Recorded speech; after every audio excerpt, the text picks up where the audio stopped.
जुन चौकुने गाउँपालिका ward number 4 खुडकुडे निवासी रोजगारको सिलसिलामा भारतको हैदराबादमा आउनुभएको थियो। आज नेपालीको महेश नेपालीकी श्रीमती नाम तारा नेपाली आज भारतको हैदराबादमा रोजगार गर्न आएको बेलामा यी साना साना बच्चाहरूलाई छोडेर चाहिँ आज 3 दिनदेखि सम्पर्कविहीन हुनुभएको छ। उहाँको चाहिँ 9 वर्षकी छोरी र यसै गरी 5 वर्षका छोरा छोडेर अहिले आज 3 दिनदेखि सम्पर्कविहीन भइसकेपछि आज उहाँको श्रीमान हाम्रो सम्पर्कमा आउनुभएको छ। के भन्दै हुनुहुन्छ र कुन कारणले जानुभयो र के हजुरले के जानकारी भयो र अर्कै सम्पर्कविहीन हुनु भएको छ कि जुन अर्कैसँग भाग्नु भएको छ? त्यो त अहिलेसम्म जानकारी केही पनि छैन सर हैन। कहाँ छ कता छ भन्ने कुरो पनि केही पनि पत्ता लागेको छैन हैन। अब त्यसमध्येमा त्यो कसरी गई किन गई कुन कारणले गई त्यो पनि पत्ता लागिसकेको छैन। म एउटा सर हैन काम गर्ने मान्छे हैन, दुईवटा बच्चा छन्, पाल्नु पर्यो, रोजगारको लागि आइयो सर हैन। अब उसकै भरोसामा दुईजना कमाउने जमाउने भनेर पो आइयो भने म चाहिँ ड्युटी गर्न गइहालेँ बिहान 10 बजे ड्युटी गर्न गइसकेपछि सर चाहिँ म 2 बजे खाना आउँदाखेरि अब केटाकेटीले भन्छन् मम्मी बुवा मम्मी त छैन भनेपछि कहाँ के कता के भन्ने कुरो भयो।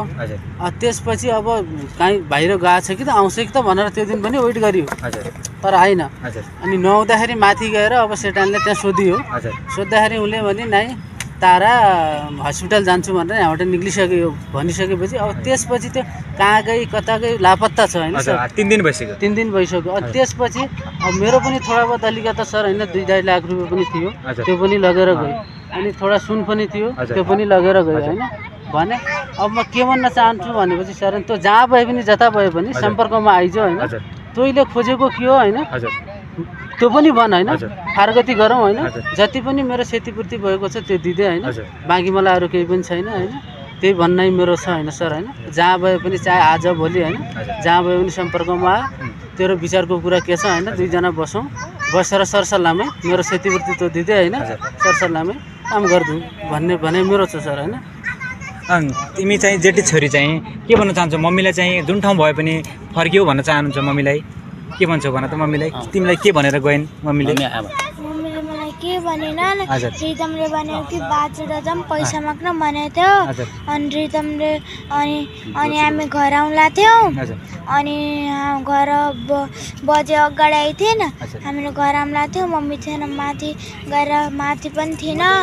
अनि बाबाले पर माथि किसेटानीलाई सोध्नु भयो, तर डाक्टर गाउँमा गइछन्, तर घाँटी दुख्यो भनेर जानुभएको थियो अरे। त्यति। अरू तिमीलाई ससुरा हुनुहुन्छ? ससुरा तपाईँलाई केही जानकारी छ यसको विषयमा? अब यो घटनाको सबैलाई नमस्कार छ भन्नु पहिला। म ससुरा तारा नेपालीको ससुरा, महेश नेपाली छोरा हो। अब धेरै मेरो नाउँ भन्न चाहिँ आवश्यक पर्दैन, दलबहादुर नेपाली हो, घर एउटै ठाउँमा भइहाल्यो। अब म यो घटनाको सम्बन्धमा मलाई खासै जानकार त केही पनि छैन। यहाँभन्दा अगाडि पनि बुहारीले चाहिँ यस्तै ताल गरिराखेकी थिए। पुनः बुहारीलाई फर्काएर यी छोरा बुहारीहरूको घरबार होस् भन्ने मेरो हाम्रो पनि चाहना थियो। किन ठाउँबाट पढाउनु पर्यो होइन, परदेशमा आएका छौँ हामी, सबै हामी परदेशमा आएको यस्तो अवस्थामा चाहिँ यी सासाना बालबच्चाको लागि मुख हेरेर पनि फर्केर आउनु पर्यो होइन। के भन्न चाहन्छ हजुर उहाँको चाहिँ? अझ पनि म के भन्न चाहन्छु भने यो विषयमा जो यिनीहरूको पैसा सम्बन्धी कुरा छ, हजुर यिनीहरूको पैसा सम्बन्धी कुरामा मलाई कति के हो र मलाई दिँदैन पनि थिएँ, म माग्दैन पनि थिएँ। मैले 2-4 हजार मेरो आवश्यकतालाई मागेपछि तुरन्त बुहारीलाई म फिर्ता गर्थेँ। के कति लगेर गए त्यो विषयमा मलाई जानकारी चाहिँ छैन हैन।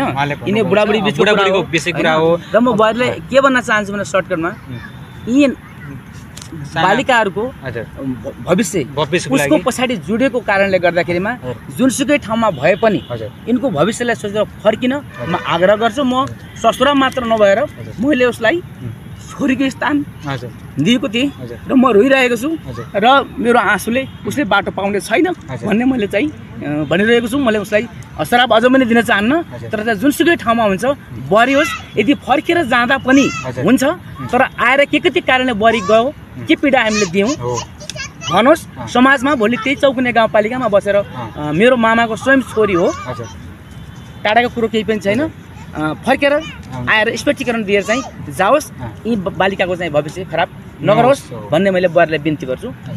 धन्यवाद सर। तपाईँले के भन्न चाहन्छु लास्टमा? जतिजनाले यो भिडियो हेर्नुहुन्छ सेयर गरिदिनुलाई, किनकि समस्या सबैलाई पर्छ, समस्यापछि समाधान पनि खोज्नुपर्छ। के भन्न चाहन्छु लास्टमा? अब लास्टमा म के भन्न चाहन्छु भने सर हैन, जहाँ भए पनि होइन जता भए पनि फर्किएर आइज होइन आइज होइन बसेर सरसल्लाह गरौँ होइन बच्चा बच्ची छन् होइन बच्चा बच्चीको भविष्य बनाउनु पर्ने छ होइन म त्यही भन्न चाहन्छु त जहाँ चाहिँ जता चाहिँ होइन एकचोटि सम्पर्कमा आइज होइन बसेर सरसल्लाह गरौँला भन्न चाहन्छु म त्यही छ सर होइन अब बच्चाको भविष्य बनाउनु छ सर होइन करियर बनाउनु छ होइन अब जहाँ भए पनि जता भए पनि एकचोटि सम्पर्कमा आइज फर्किएर अनि बसेर सरसल्लाह गरौँला त्यही भन्न चाहन्छु के भन्न चाहन्छु उहाँ चाहिँ हजुरको बुहारी चाहिँ आज 3 दिनको सम्पर्क बिन हुनु भएको छ के भन्न चाहन्छु बुहारीलाई कसरी फर्काउने हजुर अब के भन्ने हो त म के भनौँ त्यसलाई हामीले अब त्यो बुहारीलाई त्यस्तो नराम्रो दुर्वाच्य पनि बोलेकै होइन अब त्यही बुहारीले नै मलाई उहाँमा घरबाट मम्मी तेरो अस्पताल अपरेसन गर्छु आइज मम्मी भन्नु त्यसले बोलायो मलाई बोलाएर म आइसकेपछि भोलि मेरो अपरेसन हुनु छ आज त्यो भागी 22 गते मेरो अपरेसन हो त्यो 21 गते गएपछि ठिक छ बाबु कुनै हामीले त्यसलाई नराम्रो शब्द कुनै ससुराले कुनै मै सासूले त्यसलाई खाना लगाउन त्यसलाई नहुने शब्दहरू आलोचनाहरू लगाएका छु र हामीले त्यसलाई त्यसका भएका आलोचनाहरू पनि मैले लुकाएर त्यो बुहारी मेरी हो मैले नहुने शब्दहरू त्यसले गरेर पनि त्यो गरेकी हो तर मैले त्यो शब्द पनि लुकाएर मेरी बुहारी हो होइन मेरी छोरी हो भनेर मैले राखेका थिएँ। हस् त नमस्ते जति सक्दो भिडियोलाई सेयर गरिदिनु केही समस्या परेको छ आज उहाँको परिवारमा जुन आज 7जना बालबालिकाहरूलाई परदेशमा ल्याएर अल्पत्र छोड्नु भएको छ जुन आज आएर सकिन्छ तर आमाको माया दिन सक्दैन बुवाले त्यस कारण जति सक्दो भिडियोलाई सेयर पनि गरिदिनु भन्न चाहन्छु। हस् त नमस्ते।